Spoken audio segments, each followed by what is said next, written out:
တငယ်ချင်းတွေအားလုံးမင်္ဂလာပါနော်ဒီနေ့ကျွန်တော်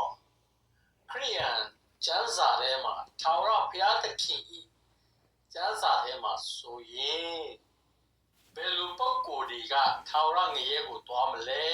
ဆိုတာကိုကျွန်တော်ဖတ်ပြသွားချင်ပါတယ်နော်အားလုံးဘ ഹു တလေးရအောင်နားဆင်ပေးကြပါ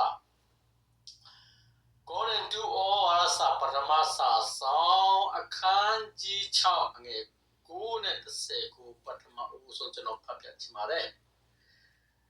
မတရားသောသူတို့ဒီတဲ့ဖျားသခင်ဤနိုင်ငံတော်ကိုအမွေမခံရဒီကိုတင်တို့မတိကြသလောအလွဲမယူကြနဲ့မတရားသောမိထုံ၌မိဝဲသောသူရုပ်တုကိုကိုးကွယ်တော်သူ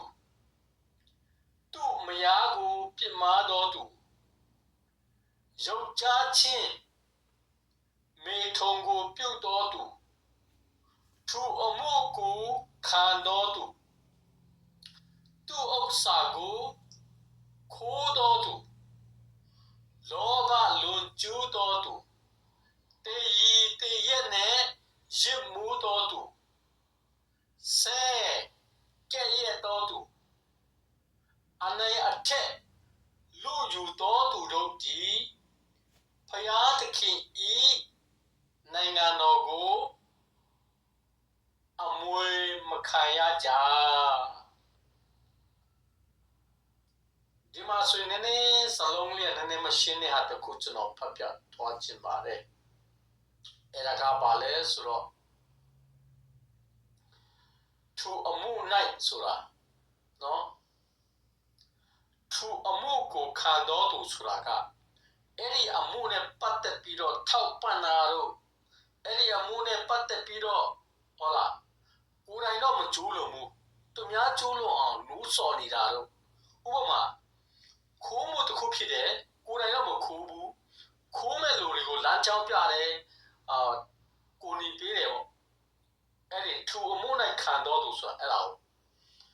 ပြောချင်တာဖြစ်ပါတယ်ပြီးလို့ရှိရင်ရုပ်တုကိုကိုးကွယ်တယ်ဆိုတာက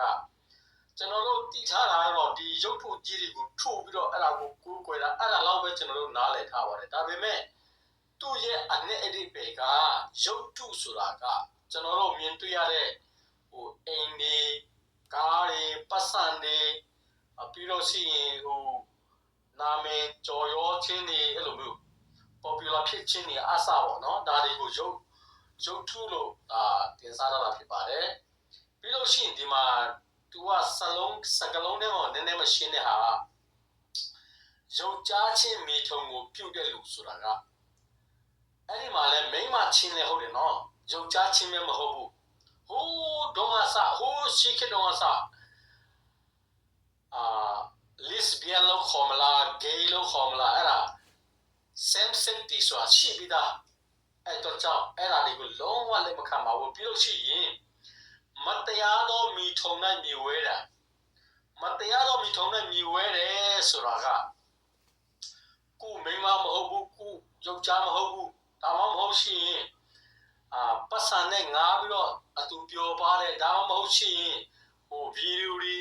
မကောင်းတဲ့ပုံတွေကြည့်တယ်ဒါမှမဟုတ်ဒီမကောင်းတဲ့အကျင့်စရိုက်တွေမိထုံနဲ့ပတ်သက်မကောင်းတဲ့အကျင့်စရိုက်တွေကိုကျင့်တာတွေကိုလည်းပြောထားတာဖြစ်ပါတယ်လို့ပြီးတော့ဒီလိုမျိုးဖျားသခင်နိုင်ငံတော်ကိုမဝင်ရဘူးဆိုရင်ဘယ်ကိုရောက်သွားနိုင်တယ်လဲဆိုတော့ကျွန်တော်ကဗျာဒိတ်ကျမ်းအခန်းကြီး20နဲ့အခန်းငယ်8ကိုဖတ်ပြသွားချင်ပါတယ်ဗျာဒိတ်ကျမ်းအခန်းကြီး20နဲ့အငယ်8ထဲမှာကြောက်တတ်တော်သူမယုံကြည်တော်သူဆက်ဆုပ်ရွံရှာပွေတော်သူလူအသက်ကိုတတ်တော်သူမတရားသောမိထုံမိဝဲတော်သူပြုစားတတ်တော်သူရုပ်ထုကိုကိုးကွယ်တော်သူတစ္ဆာပြတ်တော်သူအပေါင်းတို့ဘုကဒုတိယတေချင်းတီးဟူသောက ကန်နဲ့လောင်တော့မီးအိုက်သေးနဲ့မိမိတို့အဖို့ရကြလက်တန်းဆိုဒီပါကျွန်တော်နည်းနည်းရှင်းပြချင်တဲ့အကြောင်းအရာလေးတစ်ခုကတော့ဒီမှာပြုစားတယ်ဆိုတာကကျွန်တော်တို့ဥပမာပေါ့ဗျာကောင်မလေးတယောက်ကကိုယ်မကြိုက်ဘူးကိုယ်ကြိုက်လာအောင်အမျိုးမျိုးနဲ့ပြုစားတာအဲ့ဒါမျိုးတွေလည်းပြုစားတာလို့ခေါ်ပါတယ်ဒါမှမဟုတ်ရန်နျူးဖြစ်ပြီးတော့ကိုယ်တိုင်